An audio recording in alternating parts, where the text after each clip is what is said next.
Séance ordinaire du Conseil municipal de la ville de Château-Richer, tenue en visioconférence lundi le 2 novembre 2020 à 19h30, à laquelle sont présents Mme Caroline Patry-Jonca, M. Rénal Tremblay, Mme Katia Cochon, Mme Joanne Pajot, M. Jean-Pierre Caron, M. Vincent Bourgeois, M. Jean Robitaille, M. François Renaud et Mme Karine Ovington. Les membres présents à l'ouverture forment quorum et la séance ordinaire du 2 novembre 2020 est déclarée régulièrement constituée et ouverte à 19h30. Merci, Mme Ovington. Alors, bonne soirée à tous. D'entrée de jeu, j'aimerais, au nom du conseil et de la direction, souhaiter nos profondes sympathies à tous les gens qui ont été affectés par l'événement dernier à la Ville de Québec. Vraiment terrible, c'est quelque chose qui est difficile à comprendre, difficile à accepter. Alors, de tout cœur, on vous soutient, puis on est présent avec vous. Alors, encore une fois, nos plus sincères sympathies.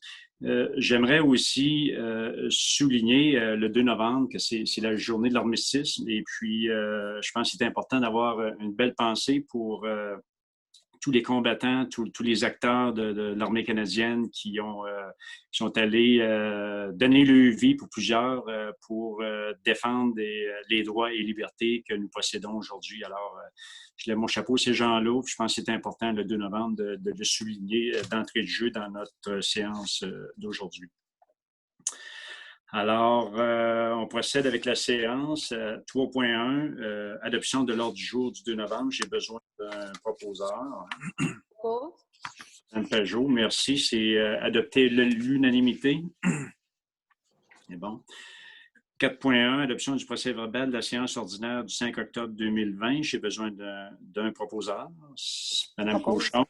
C'est aussi adopté à l'unanimité, Mme Ovington. Alors, 5.1, les comptes généraux, je vous fais la lecture des principaux comptes. Alors, les 5 000 en montant. Le tout est pour un montant de 535 753,66 $, incluant 87 818 et 73 sous. Alors, de salaire. Alors, Communauté métropolitaine de Québec, au montant de 5 520 et 77, c'est la quote-part 3 de 3 pour la CMQ. On a Solution d'eau Kémira Canada Incorporé au montant de 7 041,42. C'est des produits pour notre usine de filtration de l'eau potable. Service Matrec au montant de 39 941,77. La collecte résidentielle et commerciale pour le mois d'octobre. DG3A, le dernier paiement pour les pleins de vie de Julien Piétonnier, 6 941,62. Nous avons également Réal Yacht Incorporé, 10 881,96. C'est pour l'achat de différentes fournitures pour les travaux de voirie, les boîtes de service, tuyaux, de rehaussement et le liquide antigel pour l'hiver. Toiture RP, 61 172,68, la réfection de la toiture du centre communautaire. Chemin de fer Charlevoix Incorporé, 28 575,32, l'entretien des passages à niveau pour l'année 2020. La compagnie Daniel Lachance Incorporé, 5 905,82, alors achat de différentes fournitures. On a aussi des services comme de pelle, transport, tondage et débroussaillage. Canworth Québec Incorporé, 8 154,33 pour réparation mécanique sur le camion Zirou. Nous avons la compagnie Aidé Fugère Incorporée, location de conteneurs Éco-Centre au montant de 11 336,53. PE Pajot Incorporé, compagnie de pavage, au montant de 48 158,93 pour les travaux de pulvérisation et pavage de la rue Lemoine. Je tiens à vous spécifier, d'ailleurs, vous allez le voir dans une prochaine résolution, là, que nous avons eu quand même 2 subventions, une au montant de 20 000 et l'autre tout près de 14 000 quelques cents dollars pour ces travaux-là. On avait fait des demandes dans le programme de voirie locale et ça représente environ tout près de 80 % de subventions pour ces travaux. Alors, Aventis Coopérative, au montant de 11 497,50 $. Ça, c'est l'allocation d'excavatrice sur roue que nous avons fait et que nous songeons à faire l'acquisition pour divers travaux. Là, on a cette année fait tout le creusage des travaux de la route Saint-Échillé-Saint-Ignace. Les fossés. Alors, Duo Design, 5 335, plan de vie, surveillance et verdissement de la route 138. On a la compagnie de parterres portugais limitée au montant de 69 295,6 $. Alors, aussi pour les travaux de verdissement de la route 138. Je mentionne aussi que ces travaux-là sont subventionnés à la hauteur de 80 % par un programme de la MRC pour le verdissement du boulevard Sainte-Anne. Ce programme-là est géré par notre partenaire économique de la MRC, Développement Côte de Beaupré. Alors, CGA procédé au montant de 5 613,32 $. C'est un remplacement de pièces dans le poste des réductions de pression, dans un des 3 postes des réductions de pression que nous avons. Finalement, Hydro-Québec, 8 415,99 $. Et puis, SSQ Groupe Financier, 6 491,12 $ pour l'assurance collective octobre 2020. Alors, voilà. Maintenant, à l'item 5.2, je cède la parole à Mme Ovington. Oui, donc dépôt des états comparatifs semestriels. Alors moi, Karine Ovington, greffière adjointe, dépose au Conseil de la Ville de Château-Richer un état comparant les revenus et les dépenses au 31 octobre 2020 de l'exercice financier courant et un état comparant les revenus et les dépenses dont la réalisation est prévue pour l'exercice financier courant, le tout tel que préparé par Mme Lisa Gagnon, trésorière. Merci, Mme Ovington. Alors, pour les items 5.3 et 5.4, je cède la parole à M. Bourgeois. Bonsoir. Budget 2021 de la Communauté métropolitaine de Québec et autorisation de paiement de la quote-part 2021. Considérant que la CMQ a transmis ses prévisions budgétaires pour l'année 2021, ainsi que le montant de la quote-part pour la ville de Château-Richer, considérant que le montant de la quote-part est établi à 22 501 $ pour la ville de Château-Richer, soit une diminution de 61 $ par rapport à 2020. En conséquence, je propose d'accepter le budget 2021 de la Communauté métropolitaine de Québec, ainsi que le montant de la quote-part de la ville de Château-Richer, d'autoriser le paiement de la quote-part 2021 aux dates convenues. Alors, est-ce que tout le monde est en accord? Oui, c'est adopté unanimement, Mme Ovington. Alors, 5.4, tarification 2021 pour le réseau biblio de la capitale nationale et de Chaudière-Appalaches, considérant que le réseau biblio de la capitale nationale de Chaudière-Appalaches soumet aux fins de planification budgétaire la tarification 2021. En conséquence, je propose d'accepter la tarification 2021 qui s'établit comme suit. 4,48 $ par personne par 4 288 personnes, soit disant 70 de plus que l'année passée. Au total, 19 210,24 $. Gestion des accès informatiques, 429,29 $. Soutien aux applications, 205 et 71. Soutien aux applications pour chaque poste additionnel, 102,86 $. Je propose d'autoriser l'assureur de la ville à couvrir la valeur des biens culturels 2021 pour une valeur de 209 033 $. Alors, merci, M. Bourgeois. Est-ce que tout le monde est favorable à la nouvelle tarification? Oui. Oui, merci. Unanime encore une fois, Mme Ovington. Alors, Mme Patry-Jonca, je vous cède la parole pour 5.5. Donc, 5.5, autorisation de transmission de la liste des personnes endettées pour taxes. Considérant le dépôt de la liste des personnes endettées pour taxes au 27 octobre 2020, dont la somme totalise 27 418,94 $ pour l'année 2018. En conséquence, je propose d'autoriser le directeur général à transmettre la liste des personnes endettées pour taxes au 23 novembre 2020, totalisant la somme pour l'année 2018 de 27 418,94 $, comprenant des arrérages de taxes ainsi que des intérêts et pénalités calculés jusqu'au 27 octobre 2020 à Morancy Avocat et que Maître Martin Bouffard soit mandaté à prendre une action en justice afin de recouvrer les taxes foncières dues à la Ville. Merci, Mme Patry-Jonca. Est-ce que tout le monde est en accord? Oui, merci. Alors, à l'item 5.6, je fais le dépôt des états financiers au 31 décembre 2019 du Centre de généalogie, des archives et des biens culturels de Château-Richer. Alors, en gros, c'est un surplus de 8 270 $ pour l'année 2019. Voilà. 5.7, je cède la parole à M. Caron. 5.7, approbation des dépenses pour subventions. Considérant l'aide financière au montant de 20 000 $, dossier 00030-162-1 21 035. Le dossier 2020-06-1231, accordé par le ministère des Transports du Québec relatif au programme d'aide à la voirie locale, volet projet particulier d'amélioration. Considérant l'aide financière au montant de 14 399 accordé par le ministère des Transports du Québec relatif au programme d'aide à la voirie locale, volet entretien des routes locales. En conséquence, je propose que le Conseil municipal approuve les 2 redditions de comptes relatives aux 2 dossiers énumérés ci-haut, que le Conseil atteste la réalisation complète des travaux au montant total de 44 491,9 $, financés en partie par les 2 subventions accordées. Alors, merci, M. Caron. Tout le monde est en accord? Oui. Là, merci. C'est comme je vous mentionnais tantôt, ces subventions-là sont appliquées sur la réfection du pavage de Willem-Moine.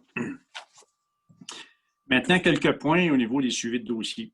Alors, premièrement, le parc canin, on avait fait un appel à tous là, pour avoir des personnes intéressées à prendre la gestion du parc canin pour la saison qui va venir en 2021. Ce jour, on a deux personnes intéressées. Je les remercie infiniment de se porter volontaires. Et je relance les autres citoyens, entre autres les utilisateurs du parc canin, là, afin qu'on puisse avoir plus de monde là, pour gérer notre parc de façon responsable là, en 2021. Je pense que nous avons fait aussi une autre demande sur Facebook qu'on va réitérer encore une fois là, cette semaine là, pour essayer d'avoir encore 2 ou 3 personnes. Alors, au niveau du déneigement, bon, on a eu quand même quelques émotions assez fortes, là, à savoir la difficulté de trouver des opérateurs pour l'hiver. Et puis, ça a été la même chose aussi pour notre fournisseur de services, là. Alors, la situation est maintenant rétablie. Nous devrions être en mesure de fournir les services, l'excellent service qu'on a toujours fourni à Château-Richer là, pour la saison qui s'en vient. Comme vous l'avez vu, il n'y a pas de travaux qui ont été commencés cette année concernant la réfection de la rue Pichette, entre autres, qu'on avait l'intention de faire cet automne. Alors, tout ça est dû parce que nous n'avons pas encore reçu le protocole d'entente du ministère des Affaires municipales concernant la subvention de 2,4 millions. J'ai vérifié avec mes collègues des autres villes, de la Côte-de-Beaupré, personne n'a reçu de nouvelles à ce niveau-là. Alors, j'imagine que pour tout le monde, évidemment, les travaux seront reportés au printemps prochain. Alors, on aura une grosse année de travaux l'an prochain parce qu'on a 2 phases qu'on veut faire dans la même saison estivale de 2021, c'est-à-dire la rue Pichette. On a aussi la rue du Couvent-Ouest, du Coteau et Coin-Joli. Et on a évidemment aussi le lien piétonnier qui sera construit à partir du printemps. Le contrat a été donné avec début des travaux au printemps. Alors, c'était une mise à jour que je voulais vous faire. C'est pas qu'il y a des problèmes particuliers, c'est qu'on est toujours en attente là, de la signature de l'entente pour le programme FIMO. Ensuite de ça, au niveau de la COVID, je veux quand même faire une mise à jour parce que les données dans la semaine du 18 au 24 octobre ne sont pas... en fait, sur la Côte-de-Beaupré, on a eu 40 nouveaux cas d'infection, dont 19 sont à Château-Richer. Et ça m'inquiète un peu. Je pense qu'il faut resserrer la barrière de défense qu'on a. On n'a pas de vaccin encore. C'est sur le point d'arriver à ce qu'on nous dit, là.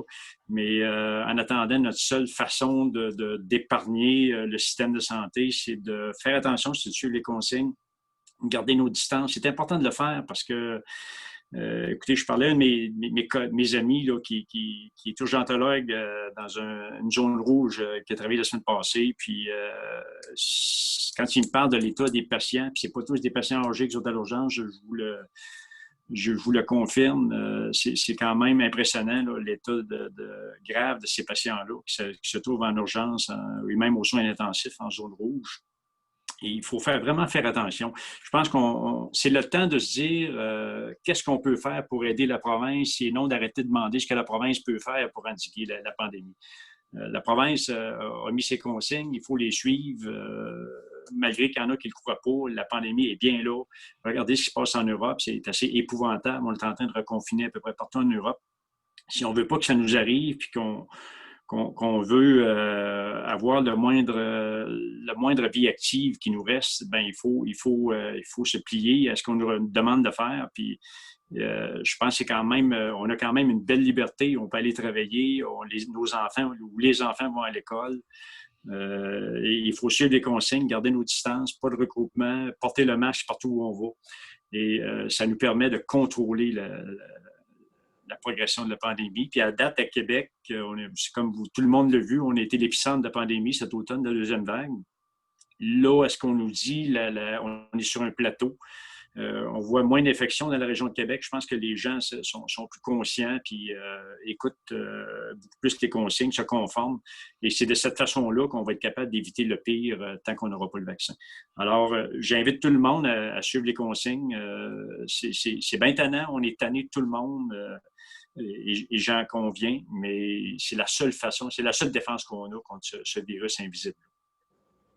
Alors, c'était le commentaire que je voulais vous faire. Il faut être prudent. Peut-être dernier commentaire au niveau des dossiers, là, comme j'ai l'habitude de faire. Je pense qu'on va, on en a parlé le conseil, puis on va probablement annuler là, la parution de la tribune de décembre, pour la simple et bonne raison qu'il n'y a pas d'activité à la ville. Nos OBNL n'ont pas d'activité non plus, alors c'est difficile de faire des suivis puis d'organiser des réunions. On n'a rien non plus à offrir au niveau de la direction des loisirs. Probablement qu'on aura une parution spéciale où on trouvera un mode d'information lorsqu'on pourra réouvrir au niveau des activités de loisirs. Et on vous tiendra informé, mais tout simplement, je pense que c'est inutile de dépenser 5 à 6 000 $ pour peut-être 2 pages de tribune là, avec photo en page couverture. Alors, c'est la décision que le conseil prend. Et puis, je pense que c'est sage, c'est d'économiser de l'argent parce qu'il y a quand même beaucoup de coûts associés pour la ville là, dans cette pandémie. Alors, voilà pour les suivis de dossier. Si je peux juste ajouter, M. le maire, oui, concernant l'information citoyenne, que évidemment, notre page Facebook est très vivante. Elle est, oui. On verse l'information sur une base régulière. Alors, j'encourage ceux qui ne le sont pas à aimer, liker la page Facebook de la Ville pour réellement avoir toutes les informations au fur et à mesure qu'ils vont être disponibles. Excellent point, M. Tremblay. Merci beaucoup de votre intervention. Gênez-vous pas, les conseillers. Si vous avez des interventions, tout le monde a le droit de parole dans ce conseil. Alors, M. Caron, à 7.1, je vous laisse la parole. 7.1, règlement numéro 588-20, décrétant l'acquisition d'un camion de déneigement et un emprunt de 296 867 $, présentation et dépôt du projet de règlement, séance tenante. Conformément à l'article 356 de la loi sur les cités et villes, je donne l'avis de motion de la présentation pour l'adoption lors d'une prochaine séance du Conseil d'un règlement d'emprunt décrétant l'acquisition des camions de déneigement pour un emprunt de 296 867 $, remboursable sur une période de 20 ans. Dépose le projet 588-20, séance tenante. Merci, M. Caron. Alors, à 7.2, c'est un autre avis de motion. Alors, c'est concernant le règlement numéro 589-20 relatif à la gestion contractuelle, présentation et dépôt du projet de règlement séance tenante. Alors, conformément à l'article 356 de la loi sur les cités et villes, Jean Robitaille, maire, donne l'avis de motion de la présentation pour adoption lors d'une prochaine séance du Conseil d'un règlement relatif à la gestion contractuelle. Alors, dépose le projet numéro 589-20, séance tenante. Alors, M. Bourgeois, je vous cède la parole pour 8.1. Oui, 8.1, règlement numéro 587-20 relatif à la gestion des systèmes de traitement d'évacuation des eaux usées. Considérant le règlement provincial sur l'évacuation et le traitement des eaux usées des résidences isolées, considérant que la Ville de Château-Richer souhaite adopter un règlement qui accorde la responsabilité et le pouvoir à la Ville d'effectuer toutes les vidanges immeubles non commerciaux, encadre le programme de vidange ainsi que son fonctionnement, établit les procédures pour assurer la mise en conformité des systèmes, considérant qu'un avis de motion a été donné et qu'un projet de règlement a été déposé à la séance ordinaire du 5 octobre, qu'une copie du règlement a été remise aux membres du Conseil au plus tard 72 heures avant l'heure fixée pour le début de la séance d'adoption, que tous les membres présents déclarent avoir lu le projet de règlement et qu'ils renoncent à sa lecture. Considérant aussi que le règlement était disponible pour la consultation à la mairie 2 jours juridiques avant la séance d'adoption du 2 novembre 2020, conformément à l'article 356 sur la loi sur les cités et villes. En conséquence, je propose d'adopter le règlement numéro 587-20. Alors, M. Bourgeois, est-ce que tout le monde est en accord? Adopter à l'unanimité, Mme Ovington. M. Caron, je vous cède la parole pour 9.1. 9.1. Octroi d'un contrat pour l'achat d'un camion de déneigement diesel 4x4. Considérant que le Conseil municipal a antérieurement adopté la résolution numéro 2020-0607-155 autorisant le directeur aux travaux publics à publier un appel d'offres publiques dans le but d'acheter un camion de déneigement. Considérant que le document d'appel d'offres a été publié sur le CAQ le 22 septembre 2020, considérant qu'à l'ouverture des soumissions, le 23 octobre 2020 à 11 heures, une entreprise a déposé une soumission. Considérant la soumission déposée, un seul soumissionnaire, Camion Globocam, Québec et Lévis Incorporé, pour un montant de 288 787,25. Considérant la soumission déposée par Camion Globocam, Québec et Lévis est la plus basse soumission conforme, considérant la recommandation du directeur des travaux publics, M. Roch Cloutier. En conséquence, je propose d'octroyer le contrat d'entreprise Camion Global Québec et Lévis Incorporé dans le but d'acheter le camion diesel 4x4 pour le déneigement conformément au document d'appel d'offres public pour la somme de 288 787,25, incluant toutes les taxes applicables. Que ce contrat est conditionnel et ne sera valide qu'à la réception de l'approbation finale du règlement d'emprunt 588-20 par le ministère des Affaires municipales et de l'Habitation avant la fin de la période de validité des soumissions. Merci, M. Caron. Tout le monde est en accord avec... Oui. C'est beau, merci. Alors, c'était unanime. Alors, Mme Pajot, je vous cède la parole pour les 3 prochains items. Alors, au point 10.1, le dépôt du compte-rendu de la rencontre du CCU du 20 octobre 2020. À cette rencontre du 20 octobre, le CCU a reçu 2 dossiers dans le cadre du plan d'implantation et d'intégration architecturale, le PIA. Alors, ces 2 dossiers sont à 10.2, modification de l'enseigne au 89-30 boulevard Sainte-Anne, et au point 10.3, rénovation et agrandissement du bâtiment principal au 89-30-B boulevard Sainte-Anne. Le CCU a émis 2 recommandations favorables pour les travaux demandés. C'est pourquoi je propose que le conseil municipal autorise les travaux. Est-ce que tout le monde est en accord? Oui. Alors, c'est unanime. Merci, Mme Pajot.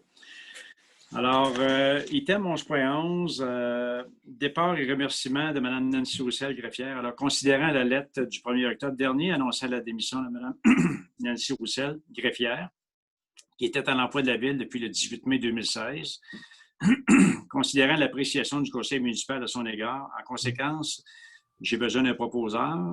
Je propose. Mme Cochon, et de prendre acte de la démission de Mme Nancy Roussel à titre de greffière. Et nous voulons également la remercier très sincèrement pour les excellents services qu'elle a offerts aux citoyens de la ville de Château-Richer. Et le Conseil profite de l'occasion pour lui souhaiter la meilleure des chances de sa nouvelle carrière. Et j'ai besoin... Est-ce que tout le monde est en accord? Oui. Merci. Alors, 11.2, nomination de M. Jean-François Gervais à titre de greffier. Alors, considérant la démission de Mme Roussel, considérant que le Conseil de ville de Château-Richer est en constante analyse de la structure organisationnelle, considérant le bon potentiel que démontre actuellement M. Jean-François Gervais, considérant la recommandation favorable du directeur général en ce qui a trait à la combinaison du poste de greffier et de responsable de l'urbanisme. Alors, j'ai besoin d'un proposeur, Mme Patrick Jonca, afin de de procéder à la nomination de M. Gervais à titre de greffier. Que M. Gervais cumule la fonction de greffier en plus de celle de responsable de l'urbanisme. Que le Conseil de la ville de Château-Richer désire procéder à un ajustement salarial supplémentaire de 12 000 $ pour le cumul des 2 postes. Que cet ajustement salarial prenne effet à partir du 1er novembre 2020. Et de lui souhaiter la meilleure des chances dans ses nouvelles fonctions. Alors, je demande si tout le monde est favorable à la nomination de M. Gervais. Oui. Oui.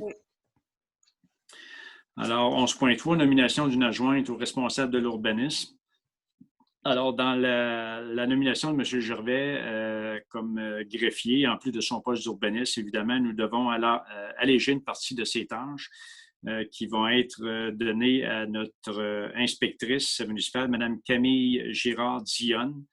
Et j'ai besoin d'un proposeur afin de la nommer à ce poste. Je vais proposer.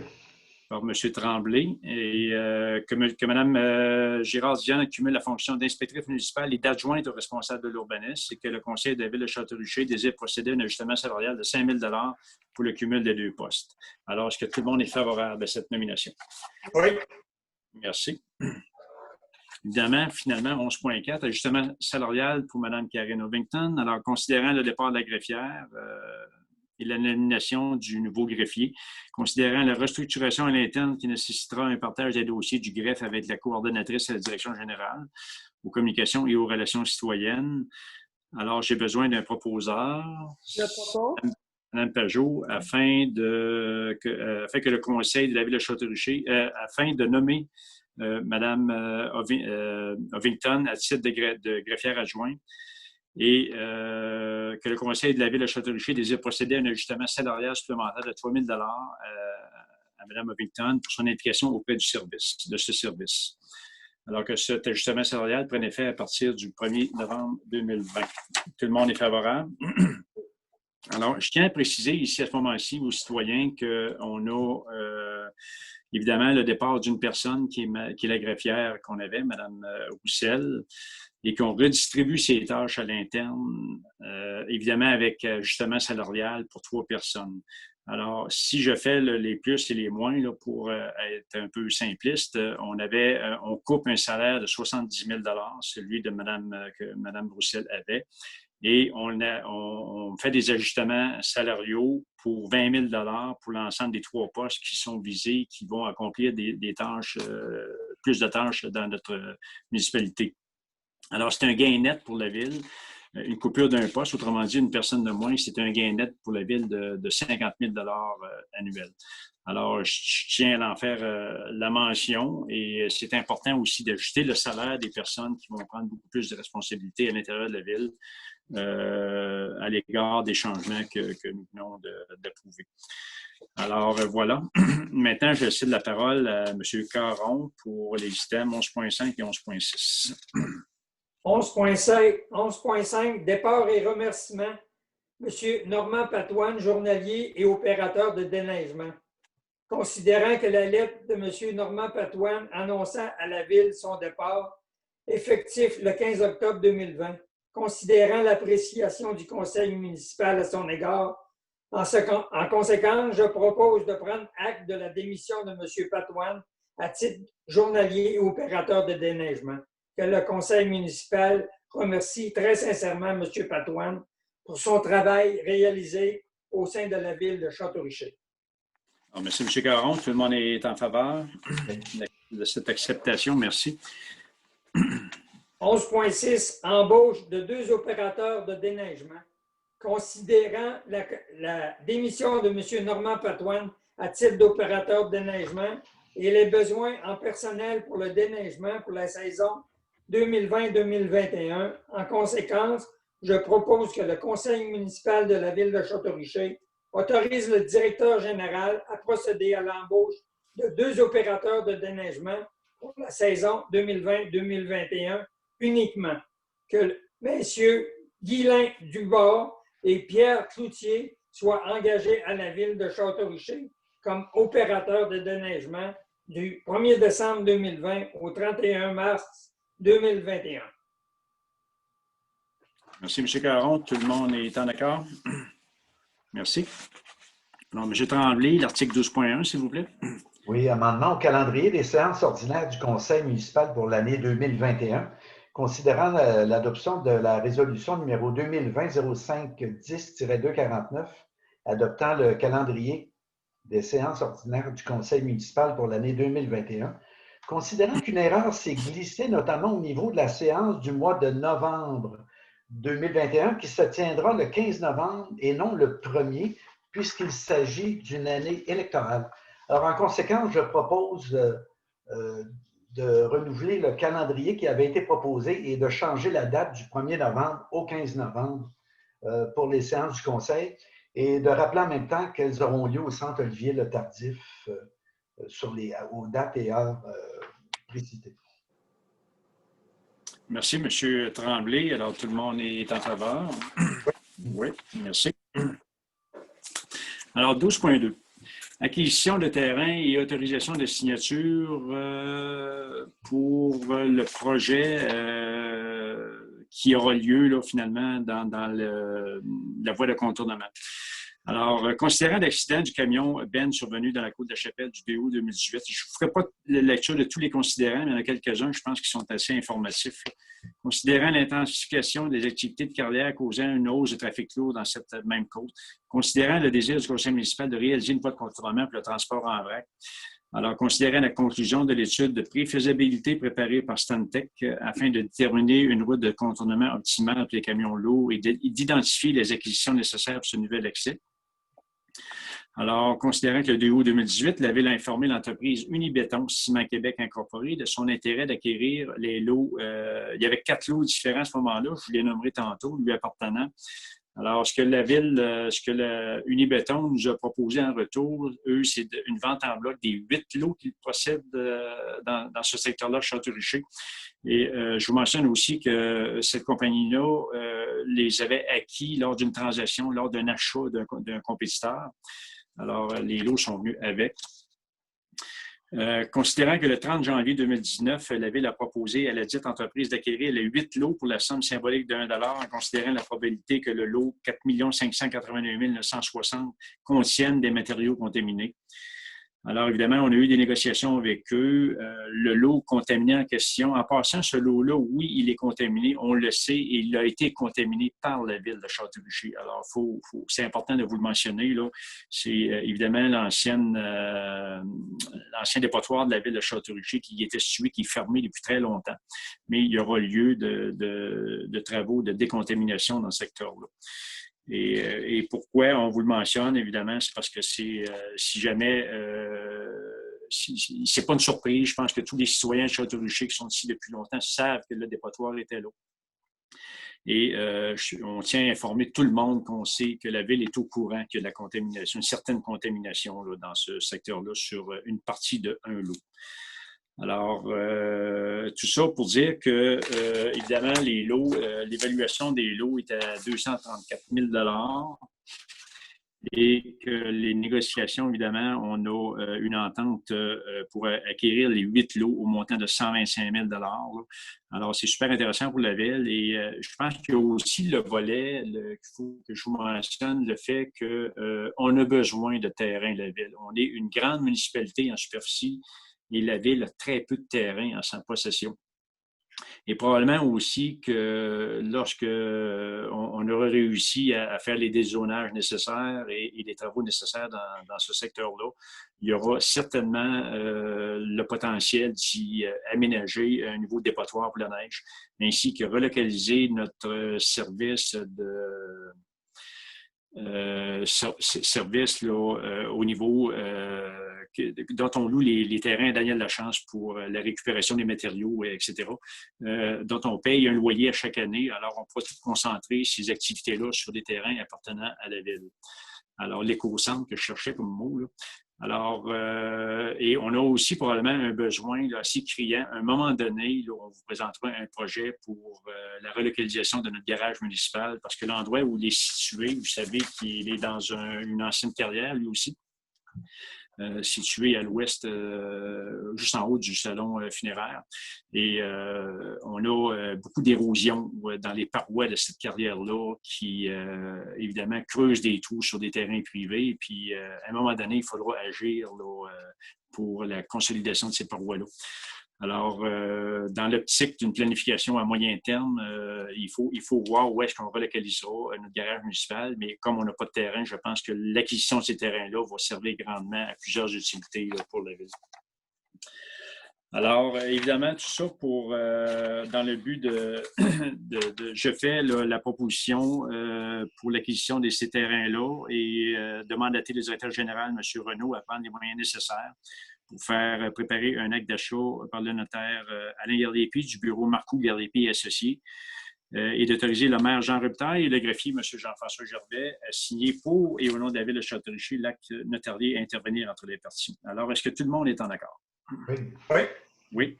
En passant, en terminant, d'autoriser un emprunt, un fonds de roulement important pour payer les frais relatifs à cet achat et que cet emprunt soit remboursé sur une période de 5 ans, dont le premier remboursement aura lieu en 2021. Alors, merci à tout le monde. C'est adopté à l'unanimité.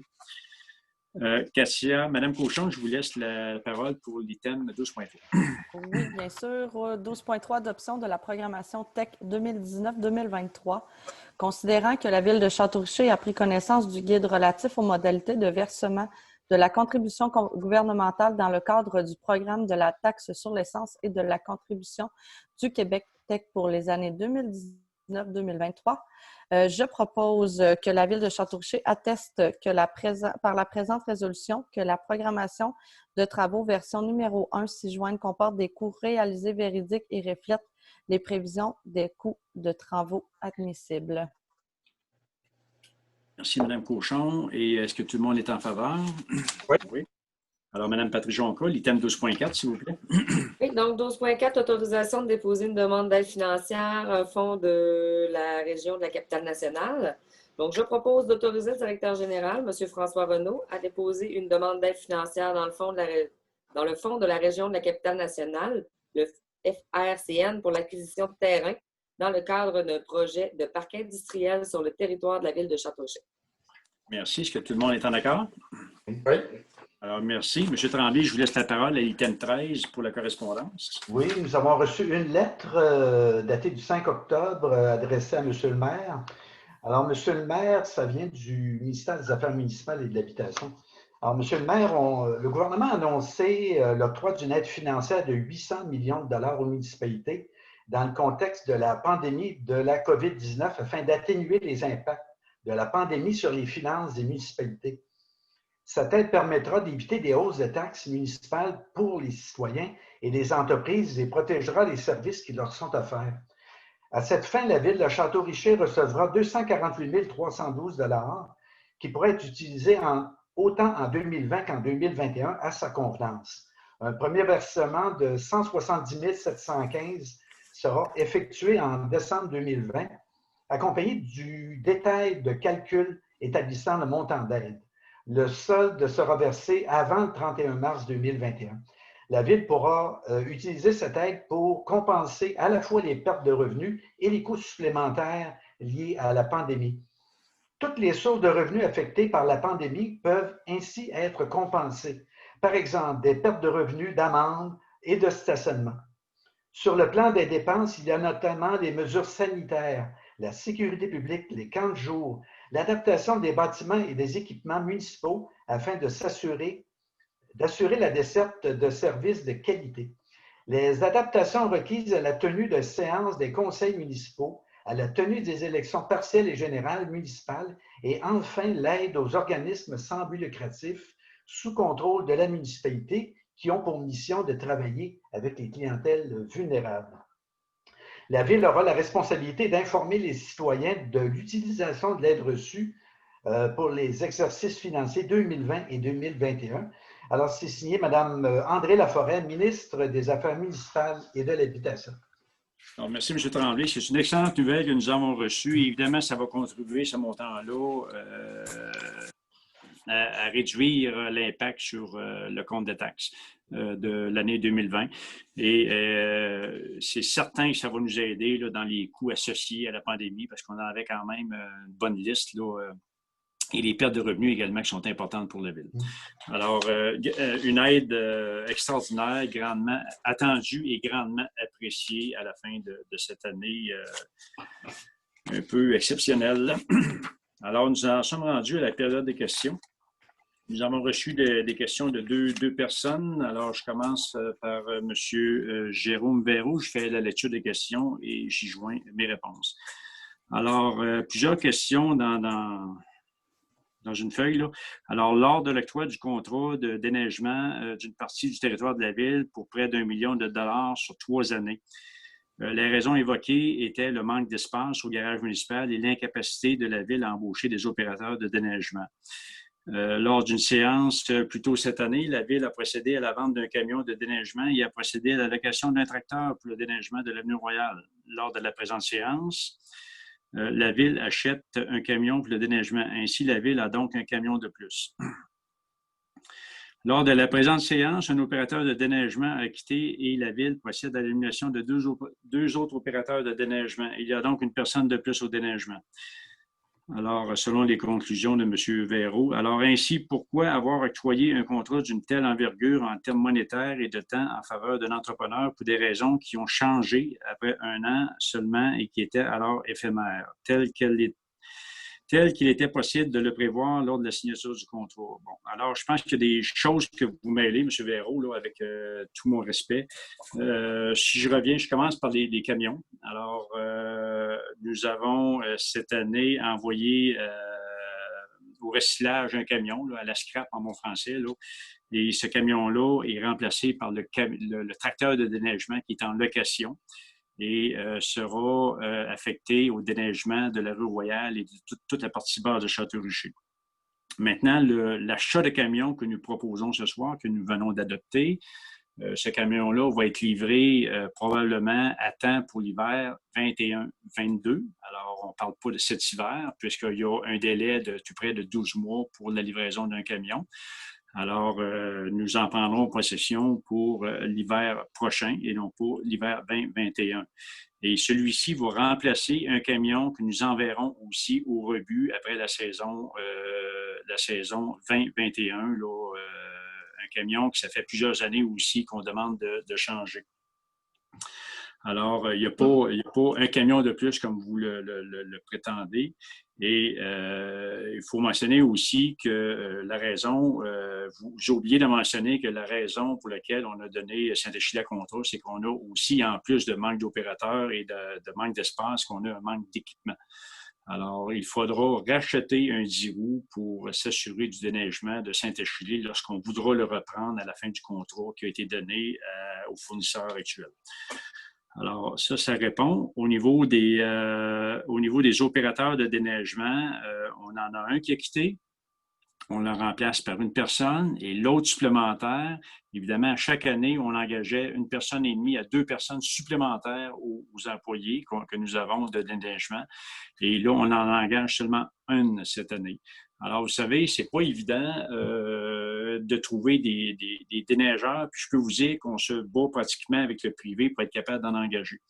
Alors, on est chanceux mais on a dû quand même, pour un des 2 déneigeurs, parce qu'on avait offert un poste à 20 heures semaine. Et il a été refusé d'emblée par l'employé qui, à 20 heures semaine, comme tout le monde, on ne peut pas vivre à travailler 20 heures semaine. Alors, on lui a offert un temps à 40 heures, un temps plein, là, pour la saison hivernale à 40 heures semaine. C'est la seule raison pour laquelle on a été capable de l'avoir. Sinon, il allait pour un privé.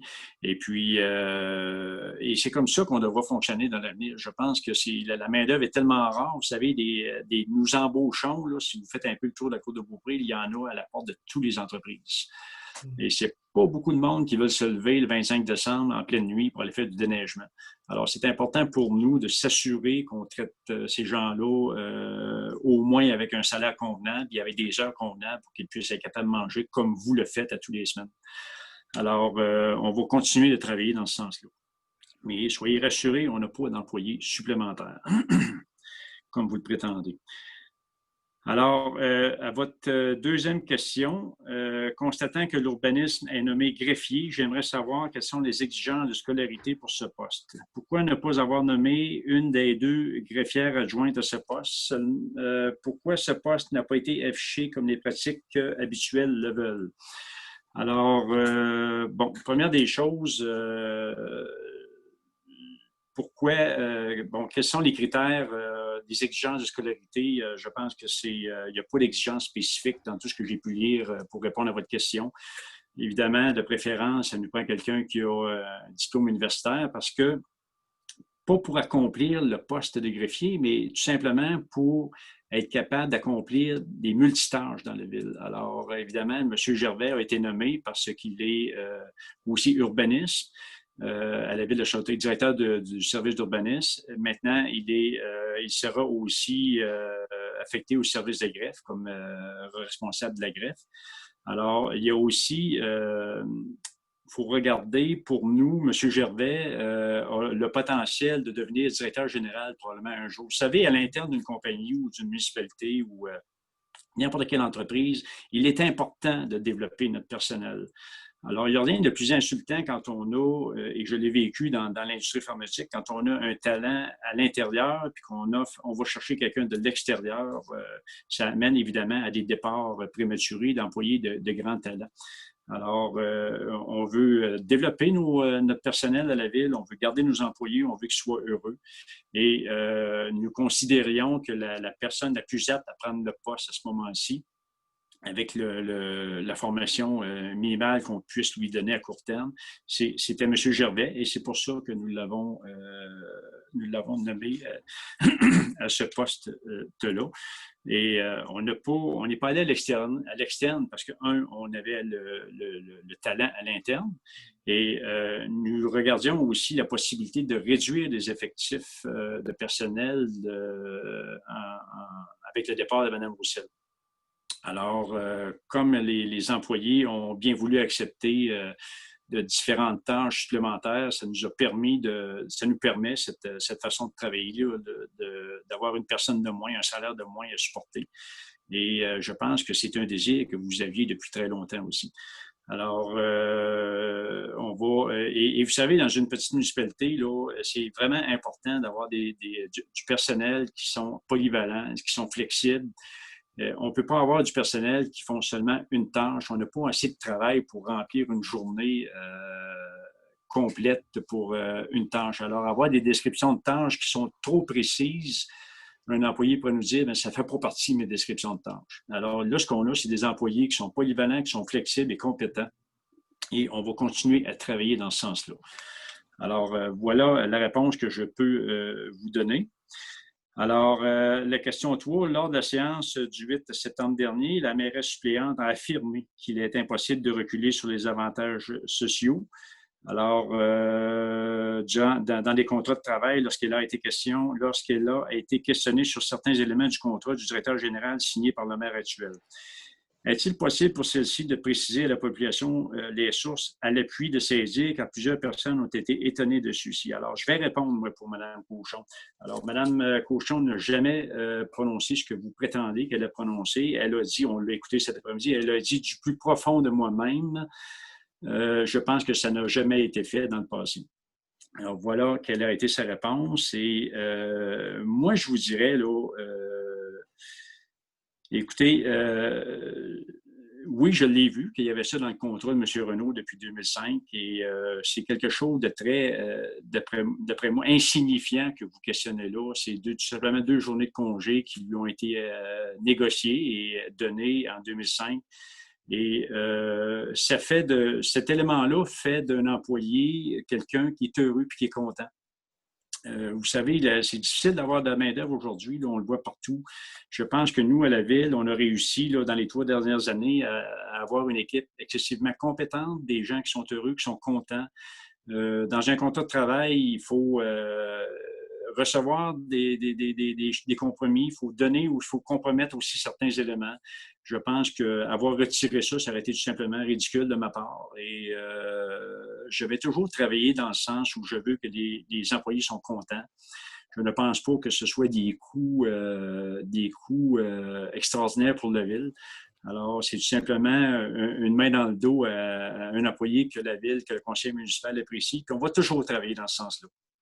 Alors, des employés heureux, des employés qui ont le sentiment d'appartenance à notre ville, des employés qui sont contents, qui ont le sourire, qui répondent aux citoyens avec le sourire aux lèvres. On a ça à Château-Richer depuis une couple d'années et on va continuer à supporter nos employés dans ce sens-là. Alors, votre point numéro 4, la ville de Château-Richer ayant appuyé de manière unanime des membres présents le projet du port de Québec. Laurentien, est-il possible de connaître les avantages escomptés pour la ville de Château-Richer? Alors, écoutez, la ville de Château-Richer fait partie de la communauté métropolitaine de Québec. Alors, je pense que tous les projets de développement économique importants de la ville de Québec et de la grande région de Québec, nous nous devons de les appuyer. Évidemment, ces projets-là ont des retombées directes et indirectes sur toutes les municipalités entourant qui sont incluses dans la CMQ. Et c'est aussi c'est un projet créateur d'emplois. C'est un projet qui va amener le port de Québec à être excessivement compétitif avec les autres ports en Amérique. Alors, c'est un projet qui va être en eau profonde. Alors, qui va faciliter là, la vie de plusieurs transporteurs maritimes. Il va amener beaucoup de business à la Ville de Québec. Alors, aussi environnemental, bon, je sais qu'il est critiqué par certains parce qu'on va travailler dans le fleuve, il faut le construire, ce terminal-là.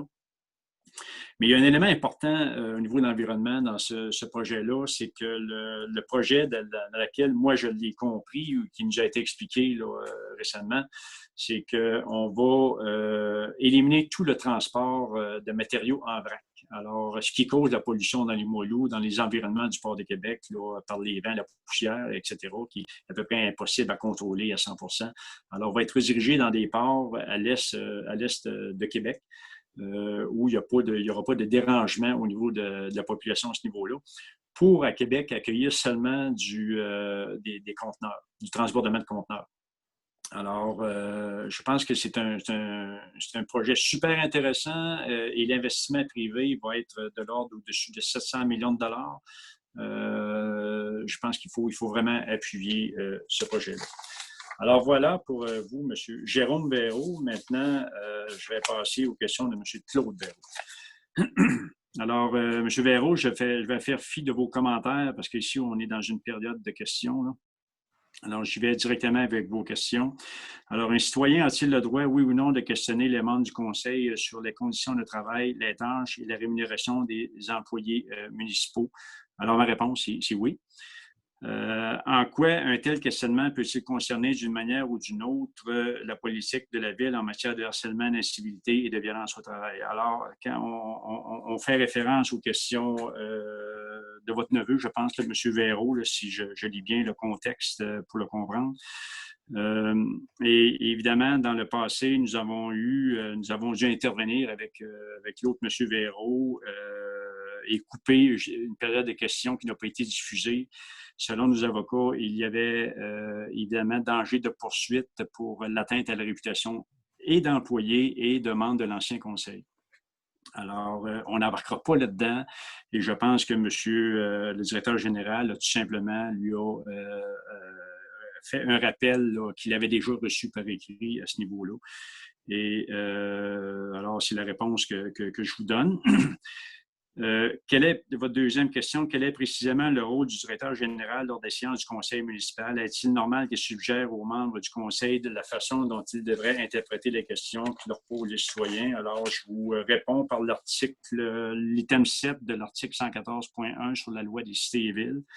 Alors, le directeur général assiste aux consciences du conseil municipal, du conseil de ville, du comité exécutif et des soumissions et des commissions, et avec la permission du président de la séance qu'il avait obtenue préalablement. Alors, il donne son avis et présente ses recommandations sur les sujets discutés sans avoir le droit de voter. Alors, voilà ma réponse, M. Véraud. Alors, c'était les questions de ce soir. Merci pour vos questions en passant, elles sont toujours intéressantes. Alors, l'item 15.1, j'ai besoin d'un proposeur pour la levée de la séance. M. Bourgeois, est-ce que tout le monde est en accord? Oui. Alors, merci à tous et je vous souhaite une excellente soirée.